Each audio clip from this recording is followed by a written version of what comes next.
Long ago in a village there lived one widow named Lankhonrhoni, who had a son Arilao. Arilao was a young, handsome man, and all girls in the village loved and admired him and wanted to marry him. This made the other eligible men in the village hate Arilao. Therefore, they plotted a plan to kill him. One day, the villagers planned to go for a traditional fishing and made a resolution that whoever fails to participate in the fishing activity had to surrender a huge pig as a fine. Lankhonrhoni, the mother of Arilao, has a premonition of the danger that could be for her son. So she told Arilao that he had a bad feeling about the villagers' plan and told him not to go. But Arilao insisted to go as they were not so wealthy enough to give a huge pig as fine, and hence joined the villagers for fishing. At the river, the villagers planned to pound Arilao to death along with the poisonous fishing vines, and sure enough, as fishing ensues, they pounded him to death along with the vines. Later that day, Arilao's closest friend retrieved one of his friend's fingernails downstream. He held his best friend's fingernail and wept. As evening descended, hues of orange and purple blanketed the sky, yet Lankhonrhoni's heart sank. The echoes of laughter filled the air, signaling men returning to the village, but her son's absence hung heavy. Feeling anxious, she searched frantically for her son, so they told her that he was behind merrymaking with his friends and would arrive soon.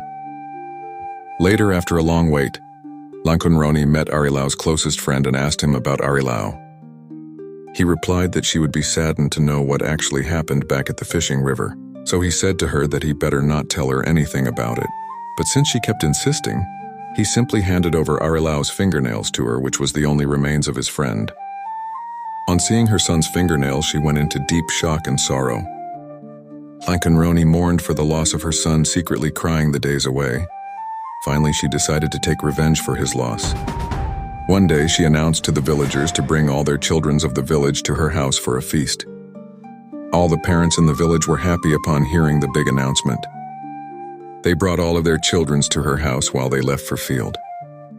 That day, Lankhonrhoni slaughtered the fattest pig and laid out a lavish feast to each of them. After that, Lankhonrhoni asked the children if they could all get inside the house and help her mend the holes. And the children willingly helps her mend all holes in her house. After that, Lankhonrhoni blocked all the windows and exits from outside, then asked the children to pass her the fire torch. She then locked the main door from the outside, trapping all the children inside her home.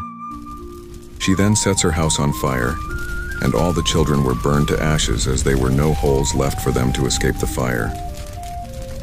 Meanwhile, back at the field, the crows hovered over the field, crying and cawing on the misfortune that had struck the village.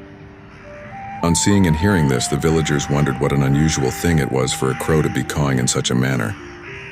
They perceived that something must have had happened and rushed to their village by noon.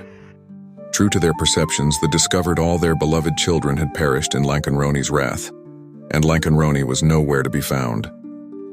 For all that had happened, they began to blame each other for Arilao's death, and fight erupted among themselves, killing each other.